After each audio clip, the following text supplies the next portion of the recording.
Bia Kamal ka Noir Online TV. Ke jan gwasme bana Russia bana jalin kariktin konta ci togre wi ka Gambela. Mi jira ma jidit ka channel me de jogno jin nywa ka nasin ko ken. Ko ler bia linga kwire ga manan ci togre wi ka Gambela kam Noir kan bar. Bi gorno bi subscribe mi jan shenga ne am ka jeno bi Noir Online TV bi de jek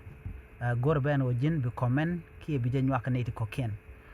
Ler bana linga shit kamen shaling and take a cormi to Torika Gambela. One token killet Carodina Tiang, one Machala the no take a mitch talk, Revika Gambela. Kaja Runwangame, she take a teach it to a co, she bear, she can work, she can come back, and current to a wishka Gambela, shan were down one shagamuka bot, can were at all, can worry. Kien en rain anything chamuka bot, tram kelka bon medita long radian, kadobana shalat kaja. She bought a moisture de jek. Ne diok tin ko kien bot ken chala do polken kan bot to polken kan ne dang jokoto kan etin chamu ka bot wa ka jek wi jab ka poka te ka pul mala na wa poktin ke yer dana la chere ka ki de lar no lol an lolo mo shala jab en jab mo o shi gan wer shi ko poktin mandan karun wang en gwazum shi ko poktin karun wang shi ber shi ka ben shu kan ka shu tong mai gwad dan wo kan ko poktin ka shala ma chaje to ben tiang no ran ci jel chit ke te ko ne changa jeno te ring mi to en ke jen gwasmo chicken nuare dang wan to chicken mo ka bot ne diok te ka bot te le chi pol ka ne dang karam kel mi te ka bot mi di de long shala de no ber ti shop ke kine dang wan chaka nong re ka gambele tam akwar no mot wan no ka tiang ka war chaka no re ka gambela lo beken nuar bikan ka yuhan ma chikamen shanen ka jan gwarun wanga mo chire ka mocha tuok kan bar shika rodian realaka shikar realaka wo bikan nuar bikan ka mak ki bikan ka yuhan ma na me ajeri ka dan lero ren tama ka goten kon bikan ka yuhan ma new lana kel ala jab ishwe shumene kam ne shit ka pinyidu jewa kana tarpam ke itang pul kode ke pul dang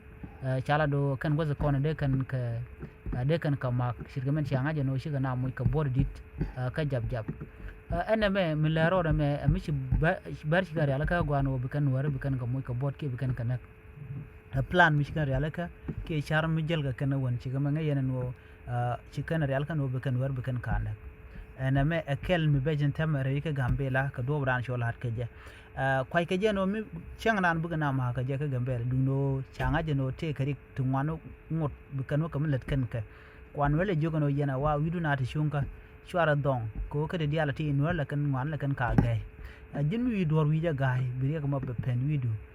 mi shit ka te ko ne shuren la rawi ka South Sudan che de gwano de na ran gai ko nuore kana la ro no pone ya karun kan bi bi je ko ne che gwada nan chana na ga je anyok ber shure dala ko ken chike deni chiken ga trend ne ko kor gwazedan emela kwar tilan wala ka ti ke ber mitikin ke deni bukala re bon ke party am party mitike de kan were motel ka duor emelet kene ko were intama kan chite ka tilo ne ko rodien ko chiken goro no de ka gan wede kan ka ken ajela gan were mo ka bodo na ka tele melel kene lo kan chikane ti telo tre kuma ka mente ka gambele ari ga ci togan wala ari mis jagalon ko shi konte kane ti taka bot dungdo gor jeno banare realaka ko kane ti chikan bu chongon gwazmo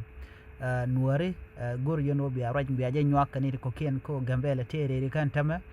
karikten content we kama beka reala rodun ka ko bi arun gang en kume Ethiopia che logo no de randa roda gang no ko jeno de narin gang chit kami shane nan tama chire kama choda lat ka gambele